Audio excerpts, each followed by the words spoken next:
ભારત અને પાકિસ્તાન વચ્ચે ચાલી રહેલી યુદ્ધ જેવી સ્થિતિમાં CNN ન્યૂઝ ચેનલ અમેરિકામાં ભારતના જે એમ્બેસેડર છે વિનય ક્વાત્રા એમને એક ઇન્ટરવ્યૂ માટે બોલાવે છે.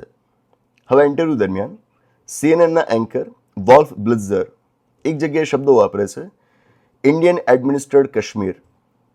આવા શબ્દો ન વપરાવા જોઈએ, કારણ જ્યારે આવા શબ્દો વપરાય છે ત્યારે જાણે કેમ સૂચવાય છે કે આખા કાશ્મીર ઉપર ભારતનો દાવો સાચો નથી, આખું કાશ્મીર ભારતનું નથી, કદાચ એના ઉપર પાકિસ્તાનનો દાવો પણ સાચો હોઈ શકે. આવા શબ્દો ન વપરાવા જોઈએ. વિનય ક્વાત્રાએ કરીશું એમને સામો જવાબ આપ્યો કે તમે અહીં આગળ એક ભૂલ કરી છે, તમે શબ્દો ખોટા વાપર્યા છે. શબ્દો હોવા જોઈએ POK, that is Pakistan occupied Kashmir. અમારા માટે સમસ્યા એ છે કે અમારે પાકિસ્તાન ઓક્યુપાઈડ કાશ્મીરને પાછું મેળવવાનું છે.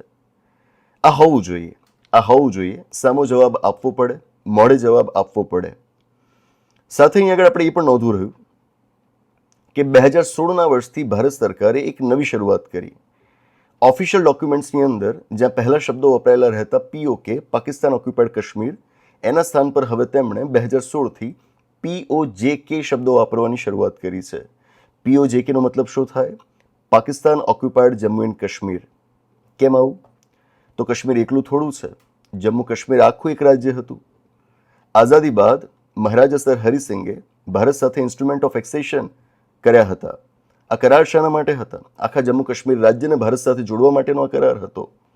માત્ર ને માત્ર કાશ્મીર થોડું ભારતમાં જોડાયું છે, આખું જમ્મુ કાશ્મીર ભારતમાં જોડાયું છે.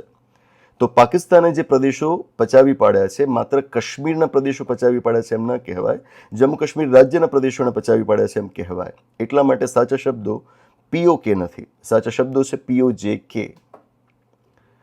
પણ સાથે એક સવાલ એ પણ છે કે આવી શાબ્દિક સ્પષ્ટતા તો આપણે લઈ આવીશું, લોકોને મોઢે આપણે જવાબ પણ આપી દઈશું, પણ જમ્મુ કાશ્મીરના જે પ્રદેશો પાકિસ્તાને પચાવી પાડ્યા છે એ પ્રદેશો આપણે પાછા ક્યારે મેળવીશું?